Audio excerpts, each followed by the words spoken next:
তাহলে চলে আসা যাক আজকের প্রথম অঙ্কে।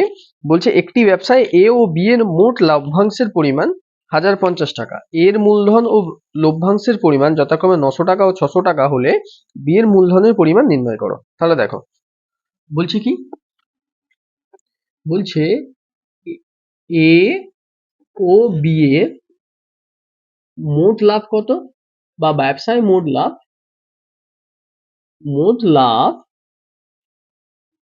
1050 টাকা। এর মূলধন কত,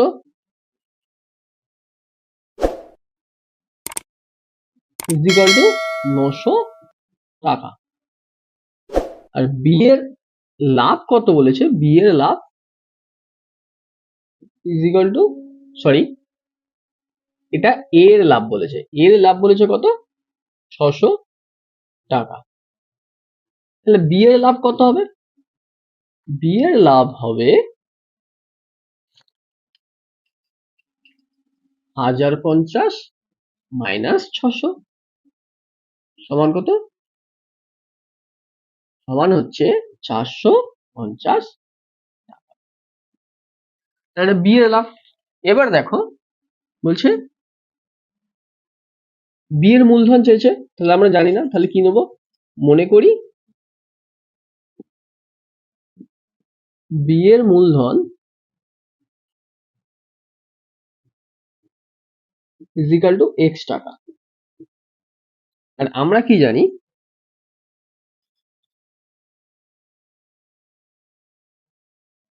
আমরা জানি কি, ব্যবসায় নিয়োজিত অর্থের অনুপাত ইজ ইকুয়াল টু প্রাপ্ত লভ্যাংশের অনুপাত। ওকে, তাহলে শর্তানুসারে বা প্রশ্নানুসারে কি বলেছে, দেখো শর্তানুসারে বা প্রশ্নানুসারে দেখো প্রথমে কি বলেছে, নিয়োজিত অর্থ এ এর কত 900 টাকা, এবং বি এর কত ধরেছি, বি এর মূলধন হচ্ছে এক্স টাকা ধরেছি। তাহলে তাদের লভ্যাংশের অনুপাত কত বলেছে, এ এর বলেছে 600 টাকা এবং বি এর বলেছে 450 টাকা। অর্থাৎ দেখো যদি এটা কাটাকাটি করি তাহলে এটা কত আসবে 4 আর এটা 3, তাহলে 900 by x is equal to 4/3। তাহলে এক্স ইজ ইকুয়াল টু কত আসবে, 900 ইন্টু 3, আর এই 4টা 4x ছিল, এইটা কত হবে নিচে ডিভিশন হয়ে যাবে। তাহলে দেখো 4 দিয়ে যদি ক্যালকুলেশন করি 2 to 5 আসছে। টোটাল কত আছে দেখো, 3 5 15 5, হাত থাকবে 1, 3 দুগুণে 6, 1 এ 7, আর 3 দুগুণে 6, 675 টাকা। অতএব বি এর মূলধন কত, অতএব বি এর মূলধন ইজ ইকুয়াল টু 675 টাকা। এটাই অ্যান্সার। এই ধরনের অঙ্ক তোমাদের হচ্ছে যে 4 নম্বর দাগের কোশ্চেন আছে, সেই 4 নম্বর দাগের 2 ইন্টু 10, 10টা দেয়া থাকে। সেই সম্ভাবনার অঙ্কগুলোই আমি করাচ্ছি, যে অঙ্কগুলো এবারে পরীক্ষায় আসবে। তোমরা এটা স্ক্রিনশট নিয়ে নিতে পারো।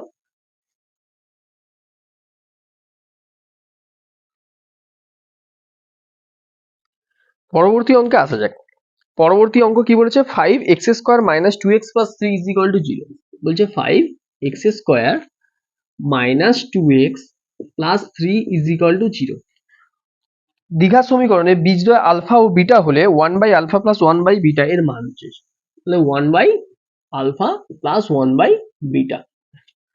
তো দেখো এই ধরনের সমীকরণ আসলে আমরা কার সঙ্গে তুলনা করি, ax² plus bx plus c is equal two 0। এটাকে 1 নাম্বার দিয়ে দাও, এটাকে 2 নাম্বার দিয়ে দাও, তাহলে কি হবে, 1 নম্বরের সঙ্গে 2 নম্বর সমীকরণ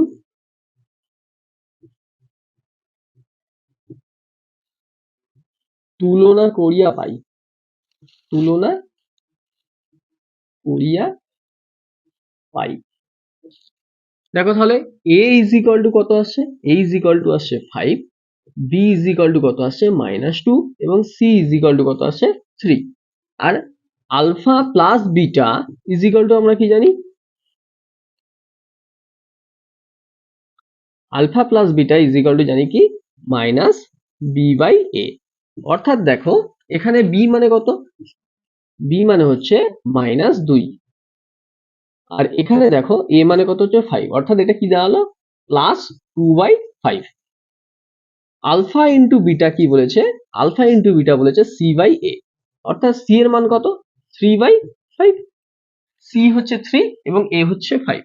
এবারে দেখো বলছে সমীকরণে কি বলেছে, সমীকরণে বলেছে 1/α প্লাস 1/β, অর্থাৎ এর মান চেয়েছে।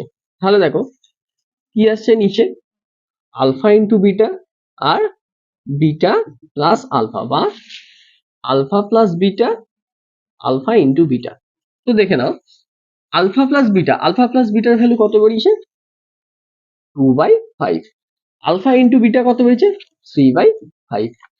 অর্থাৎ দেখো 2/5 এটা ঘুরে গেলে 5/3, তাহলে অ্যান্সার কত আসছে, অ্যান্সার আসছে 2/3। অর্থাৎ 1/α প্লাস 1/β এর মান কত আসবে 2/3। পরবর্তী অঙ্ক কি বলেছে, বলছে সমকোণী ত্রিভুজ ABC এর কোণ ABC is equal two 90 degree. একটা সমকোণী ত্রিভুজ আঁকি যার বি কোণটা কি বলেছে 90 ডিগ্রি এবং কি বলেছে, বলছে AB 3 সেন্টিমিটার, BC বলেছে কত 4 সেন্টিমিটার এবং বি বিন্দু থেকে এসি বাহুর উপর বিডি লম্ব, অর্থাৎ এটা লম্ব হলো ডি।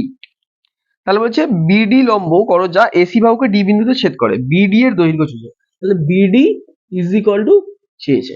তাহলে দেখো এখান থেকে দেখো পিথাগোরাসের উপপাদ্য অনুযায়ী কি পাই, এসির মানটা বের করো, এসি ইজ ইকুয়াল টু কি বলেছে এবি এর হোল স্কয়ার প্লাস বিসি এর হোল স্কয়ার। তাহলে কত বলেছে 3 এর হোল স্কয়ার প্লাস 4 এর হোল স্কয়ার, 9 প্লাস 16 সমান কত বলেছে ইজ ইকুয়াল টু 5। এবার দেখো এই ত্রিভুজটি, ত্রিভুজ আমি দেখো পাশে লিখে দিচ্ছি, ত্রিভুজ এবিসি এর যখন বিসি ভূমি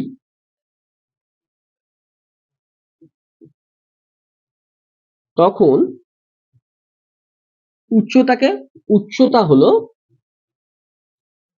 এবি। আবার দেখো, আবার ত্রিভুজ এবিসি এর যখন এসি ভূমি তখন উচ্চতা হলো বিডি। তাহলে এবার দেখো এখানে দেখো যেই দিকেই ভূমি ধরো ত্রিভুজটা একটাই, যদিও এখান থেকে মাঝখান থেকে লম্ব টানার পর দুটি ত্রিভুজে ভাগ করা হয়েছে, কিন্তু দুটি ত্রিভুজ ভাগ করা হলো এই ত্রিভুজ দুটোর কোনো কাজ নেই।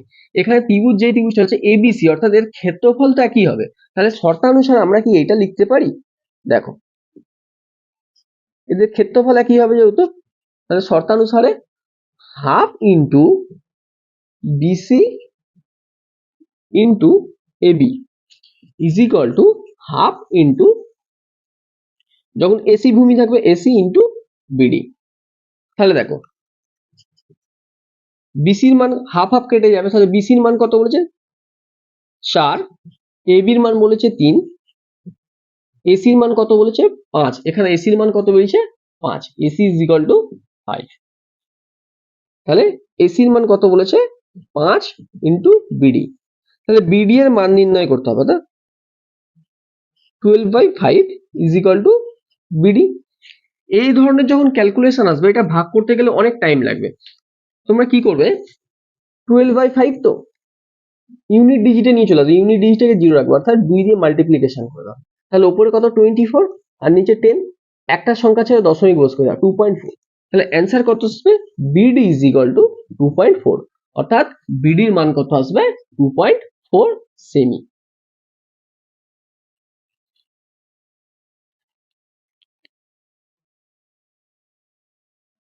মিটার ব্যাসার্ধ বিশিষ্ট একটি বৃত্তের দুটি সমান্তরাল জ্যা এর মধ্যে দূরত্ব হচ্ছে 7 সেন্টিমিটার। যদি একটি জ্যা এর দৈর্ঘ্য 6 সেন্টিমিটার হয় তাহলে অপর জ্যাটির দৈর্ঘ্য নির্ণয় করতে বলেছে। দেখো তাহলে একটা আমাকে কি করতে হবে, পুরো বৃত্ত আঁকতে হবে। মোটামুটি একটা আঁকার চেষ্টা করছি।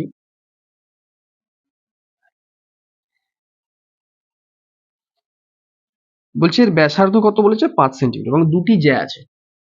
ধরো এইদিকে একটা জ্যা নিলাম এবং এইদিকে একটা জ্যা নিলাম, মাঝখানে কি আছে, কেন্দ্র। এবার দেখো বলছে দুটি জ্যায়ের মধ্যে দূরত্ব হচ্ছে 7 সেন্টিমিটার, অর্থাৎ এই দূরত্বটা 7 সেন্টিমিটার। তার নাম দিই, এ বি দিলাম, এটা সিডি দিলাম, কেন্দ্রের নাম দিলাম ও। তাহলে এবারে দেখো বলেছে ব্যাসার্ধ, ব্যাসার্ধ কত বলেছে, বলছে ব্যাসার্ধ বলেছে 5 সেন্টিমিটার। তাহলে ওবি ইজ ইকুয়াল টু কি, ওবি ইজ ইকুয়াল টু বলেছে 5 সেন্টিমিটার। এবং দেখো যদি এ বি একটা দূরত্ব বলেছে তোমাকে যা এর 6 সেন্টিমিটার, তাহলে এ বি ইজ ইকুয়াল টু যদি 6 সেন্টিমিটার ধরি, মানে দেওয়া আছে কোশ্চেনে, তাহলে সিডিটা নির্ণয় করতে হবে। এবার দেখো বলছে এখানে পি দিলাম, এখানে কিউ দিলাম, তাহলে পি কিউ এর দূরত্ব কত, পি কিউ এর দূরত্ব আমাকে কোশ্চেন বলেছে কত, 7 সেন্টিমিটার, কারণ দুটি জ্যায়ের মধ্যে দূরত্ব। তাহলে দেখো আমার যদি A B is equal to 6 centimetre হয়, তাহলে আমার এখান থেকে কি, অর্থাৎ এই লম্বটা, কেন্দ্র থেকে যে লম্বটা সেটা জ্যাটিকে কি করে, দুই সমান দুভাগে ভাগ করছে। অর্থাৎ এবি 6 সেন্টিমিটার হলে এইদিকে 3 সেন্টিমিটার, এইদিকে 3 সেন্টিমিটার, অর্থাৎ PB is equal to 3 semi,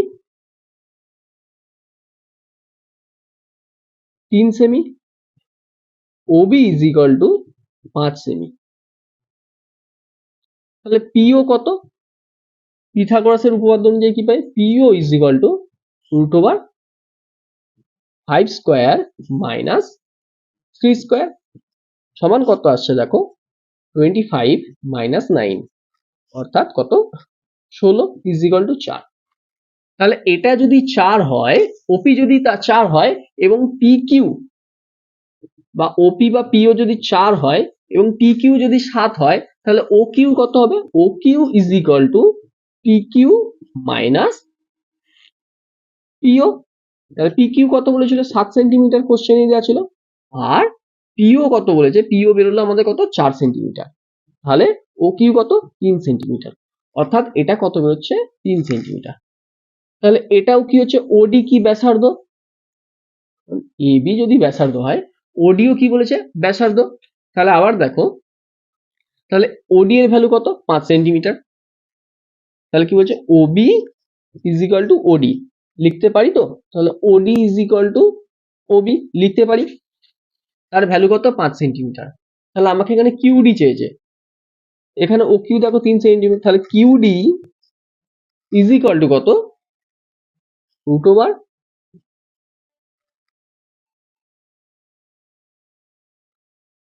5 square minus 3 square সমান কত হচ্ছে, 25 মাইনাস 9 ইজ ইকুয়াল টু কত, 16 ইজ ইকুয়াল টু 4, অর্থাৎ কিউডি ইজ ইকুয়াল টু কত হয়েছে, 4।